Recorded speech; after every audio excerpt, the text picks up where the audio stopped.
청취자 여러분 반갑습니다. 2026년 새해가 밝자마자 정말 흥미로운 소식들이 많네요. 네, 정말 그렇죠. 저희는 오늘 그중에서도 미국과 영국을 넘나들면서요. 이 정치 권력하고 기업 그리고 경제가 어떻게 서로 얽히고 또 부딪히는지 그걸 보여주는 네 가지 이야기를 한번 깊이 파고들어 보겠습니다. 네, 오늘 다룰 이야기들이 뭐랄까 진짜 한편의 드라마 같아요. 한쪽에서는 대통령이 거대 방산업체랑 정면으로 맞붙고 있고요. 네. 또 다른 쪽에서는 중앙은행의 독립성이라는 금융 시스템의 아주 근본적인 기둥이 흔들릴 수도 있는 그런 아슬아슬한 상황도 벌어지고 있습니다. 그리고 바다 건너 영국에서는 또 이상과 현실 사이에서 정부가 고뇌하는 모습도 보이고요. 맞습니다. 그리고 이 모든 정치적인 소용돌이와는 또 전혀 다른 차원에서 월스트리트의 거대한 돈이 움직이는 모습까지 따라가 볼 겁니다. 정말 파고들 이야기가 많네요. 그럼 지체 없이 바로 첫 번째 이야기부터 시작해보죠. 네. 첫 번째는 바로 트럼프 대통령 얘기입니다. 미국의 대표적인 방산업체죠. 레이시온을 그냥 공개적으로 저격했어요. 네, 맞습니다. 국방부가 필요로 하는 무기를 왜 제때 생산 못하냐 이거죠. 그러면서 생산시설에 투자 안 하면 정부 계약을 아예 끊어버리겠다. 이렇게 거의 협박에 가까운 얘기를 했어요. 여기서 정말 흥미로운 지점이 뭐냐면요. 트럼프 대통령이 딱 꼬집어서 문제 삼은 게 바로 기업들의 주주환원 정책이라는 겁니다. 주주환원이요? 좀 더 쉽게 설명해 주실 수 있을까요? 그러니까 회사가 돈을 벌면 그 돈으로 자사주를 사거나 주주들한테 배당금을 나눠주잖아요. 네, 그렇죠. 바로 그 행위를 생산 속도부터 높이기 전까지는 용납 못한다. 이렇게 선언을 해버린 거죠. 특히 레이시온을 콕 집어서 국가안보보다 주주들 이익을 먼저 챙긴다고 비판한 겁니다. 잠깐만요. 근데 국방부 요구를 못 맞추고 있다면 대통령이 압박하는 게 어떻게 보면 당연한 거 아닌가요? 이게 그냥 기업 길들이기인지 아니면 정말 국가 안보를 위한 건지 그 경계가 좀 애매하게 들리네요. 바로 그 지점이 이 사안의 핵심입니다. 물론 겉으로 보기에는 국가 안보를 위한 정당한 요구처럼 보이죠. 네. 하지만 트럼프 대통령의 과거 행적을 보면 이게 일종의 패턴이거든요.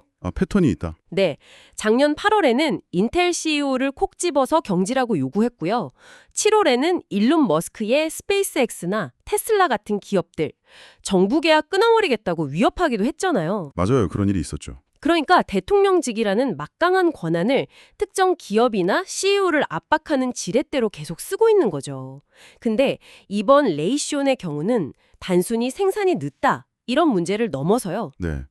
기업의 가장 본질적인 경영 철학, 그러니까 주주 자본주의 그 자체를 공격하고 있다는 점에서 이전과는 또 차원이 다른 압박으로 볼 수 있습니다. 그렇군요.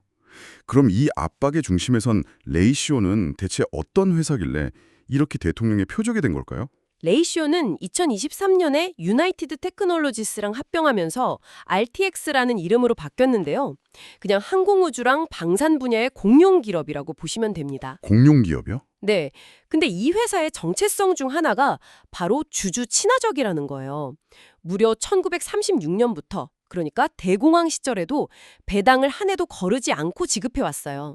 와, 1936년부터요? 네. 그리고 바로 이 논란이 터지기 직전인 2023년에는 100억 달러, 우리 돈으로 거의 13조 원이 넘는 엄청난 규모의 자사주 매입 계획을 발표했거든요. 바로 이 점이 국가 안보보다 주주들만 불리고 있다는 트럼프 대통령의 공격에 완벽한 빌미를 준 셈이죠. 대통령이 직접 계약 중단까지 얘기를 했으니까 시장이 정말 발칵 뒤집혔겠네요. 주가가 폭락했을 것 같아요. 저도 반연히 그럴 거라고 생각했습니다. 실제로 대통령 발언이 나오자마자 주가가 일시적으로 출렁이긴 했어요. 그렇죠. 근데 정말 놀라운 건요. 정규장이 마감되고 나서 시간 외 거래에서 주가가 오히려 3% 넘게 반등했다는 점입니다. 아니 그건 왜 그런 거죠? 위협이 전혀 안 먹혔다는 뜻인가요? 이게 바로 시장이 이제 학습을 했다는 증거일 수 있습니다. 월스트리트 분석가들이 보기에 트럼프 대통령의 이런 이름 부르기식 압박이 여러 번 있었잖아요. 네, 많았죠. 근데 실제로 대규모 계약 취소 같은 극단적인 결과로 이어진 적은 거의 없었다는 걸 아는 거죠. 말뿐인 경우가 많았다. 그렇죠. 그래서 시장은 이제 트럼프의 말과 트럼프 행정부의 실제 정책을 분리해서 보기 시작한 겁니다.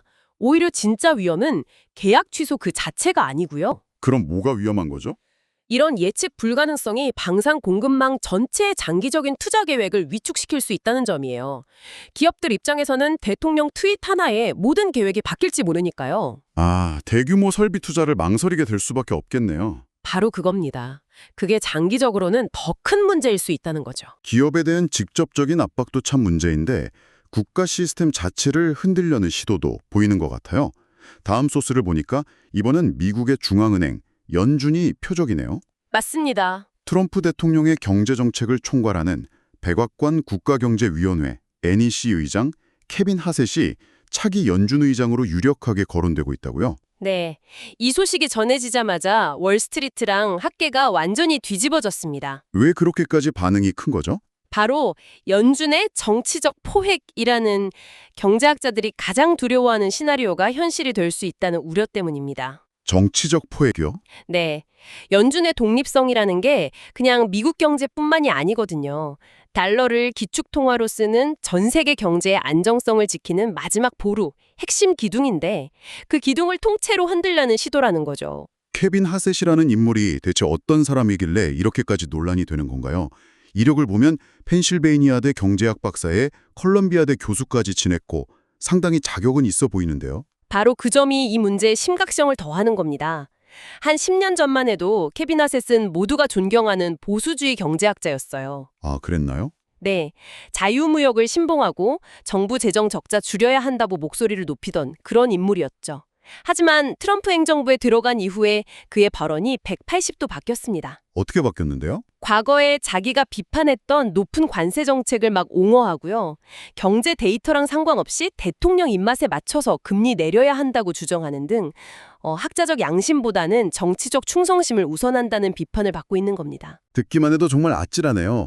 그래도 연준 의장 한 명 바뀐다고 해서 소스에서 언급된 터키 같은 경제 위기가 올 수 있다는 건 사실 잘 와닿지가 않는데요. 정말 그렇게 극단적인 상황까지 갈 수 있나요? 아주 좋은 질문입니다. 그 연쇄 반응을 이해하는 게 중요합니다. 연쇄 반응이요? 네, 시나리오는 이렇습니다. 첫째, 트럼프 대통령의 충성파인 하세드 의장이 취임합니다.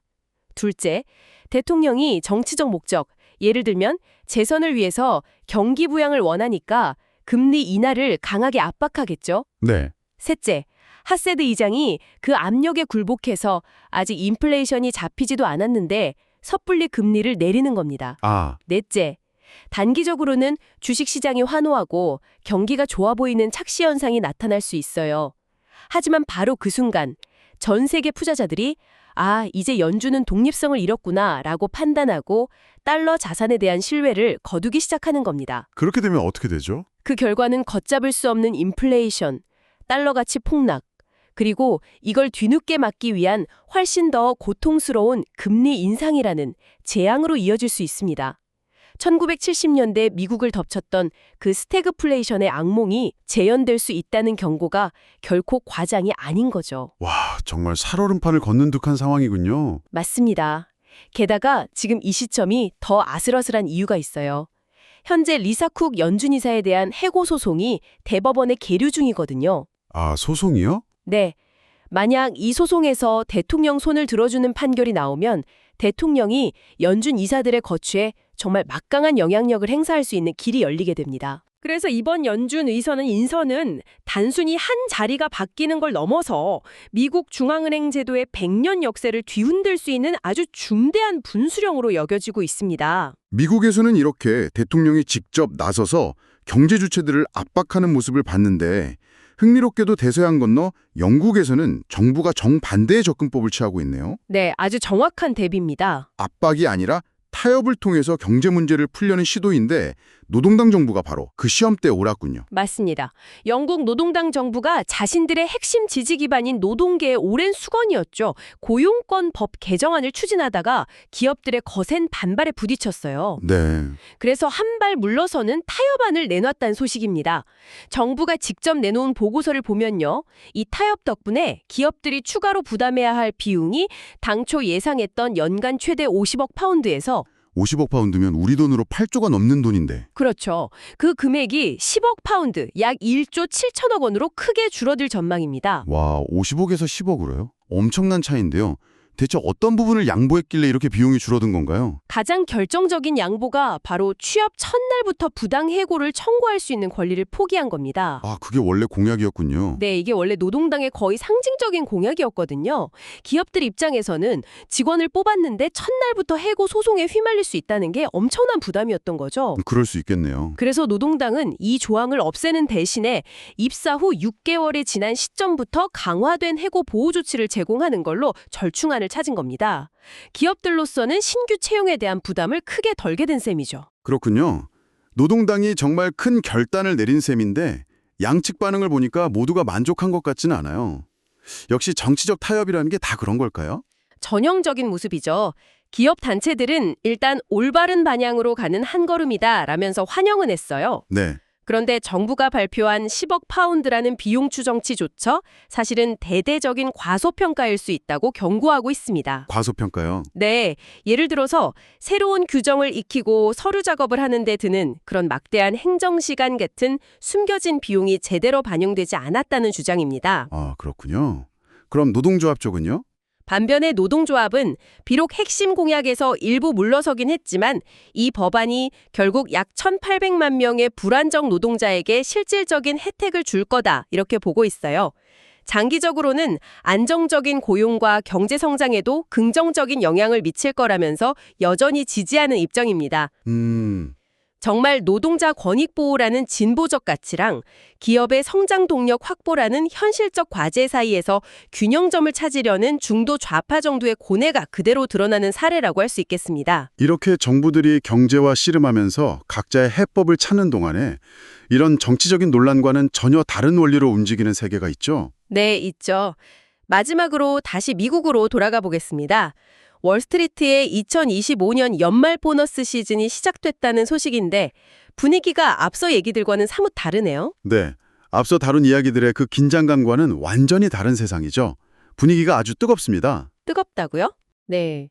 모건 스탠리를 시작으로 골드만삭스, JP 모건 같은 주요 투자은행들이 줄줄이 보너스 규모를 발표할 예정인데요. 한 컨설팅 회사 보고서를 보니까 올해는 거의 모든 사업 부문에서 보너스가 오를 전망이라고 합니다. 와. 특히 시정 변동성을 이용해서 막대한 수익을 올린 트레이더들은 최대 25%에 달하는 보너스 인상을 기대하고 있다고 합니다. 2025년 한 해 경제가 그렇게까지 좋았나요?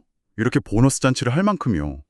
사실 2025년 상반기만 해도 분위기가 좀 불안했던 게 사실이에요. 네, 저도 그렇게 기억하는데요. 하지만 하반기에 들어서면서 기업들의 인수합병, 즉 M&A 활동이 정말 극적으로 반등했습니다. 덕분에 투자은행 업계가 아주 강력한 실적으로 한 해를 마감할 수 있었죠. 어느 정도였는데요? 전 세계 투자은행들의 수익을 다 합치면 1,000억 달러, 우리 돈으로 약 130조 원을 돌파했을 정도니까요. 이런 탄탄한 실적이 바로 두둑한 보너스의 배경이 된 겁니다. 알겠습니다. 금융맨들이 다시 동방석에 앉게 됐다는 소식인데 사실 이게 우리 같은 보통 사람들과는 무슨 상관이 있나 싶기도 하거든요. 아, 그렇죠. 이 소식이 그냥 그들만의 잔치로 끝나지 않고 우리에게 시사하는 바가 있을까요? 물론입니다. 이게 단순히 금융맨들 보너스 잔치하네 하고 끝날 얘기가 아니라는 거죠. 월스트리트의 보너스 규모는 금융시장의 건강 상태, 그리고 미래 전망을 엿볼 수 있는 아주 중요한 바로미터 역할을 하거든요. 바로미터요? 네. 첫째로 금융권의 강력한 수익성은 금융주에 대한 투자 심리를 끌어올리고요. 이게 전체 주식시장에도 긍정적인 영향을 줄 수 있습니다. 그리고 둘째는요. 실적에 회복되면서 핵심 인재를 다른 회사에 뺏기지 않고 또 유능한 인재를 새로 데려오기 위한 금융권 내의 인재 전쟁이 얼마나 치열한지를 보여주는 신호이기도 합니다. 아, 결국 이 보너스 규모라는 게 실물 경제의 체온을 재는 또 다른 온도계 같은 거군요. 맞습니다. 정확한 비유입니다. 오늘 정말 흥미로운 이야기들을 깊이 파고들어 봤습니다.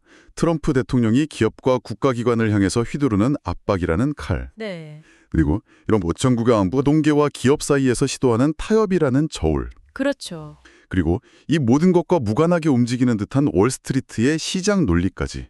참 다채로웠네요. 네, 이 네 가지 이야기를 꿰뚫는 하나의 흐름이 있다면 그건 바로 힘의 역학일 겁니다. 정치 권력이 경제에 영향을 미치기 위해서 서로 얼마나 다른 방식의 지렛대를 사용하는지를 명확하게 보여줬죠. 맞아요? 대통령의 말 한마디가 거대 기업의 경영 철학을 뒤흔들기도 하고 또 법안 하나가 수많은 노동자와 기업의 운명을 가르기도 하고요. 그와 동시에 이런 정치적인 힘겨루기와는 별개로 막대한 자본은 또 스스로의 논리에 따라서 움직이는 모습을 확인할 수 있었습니다. 마지막으로 이런 생각을 해보게 되네요. 청취자 여러분께 한번 질문을 던져보고 싶습니다. 오늘 우리는 정치적 압력이라는 스포트라이트가 레이시온 같은 방산업체나 연준 같은 독립기관을 향하는 걸 봤습니다. 네. 그런데 만약에 이와 똑같은 수준의 정치적 감시와 압력이 오늘 마지막에 다뤘던 월스트리트의 그 막대한 보너스 관행을 직접 겨냥하게 된다면 어떻게 될까요? 흥미로운 질문이네요. 국가 경제가 어려운 시기에 과도한 보너스 지급을 중단하라는 압력이 현실이 된다면 그때는 과연 어떤 논리가 또 어떤 논쟁이 우리 사회를 지배하게 될까요? 청취자 여러분도 한번 생각해 보실 문제입니다.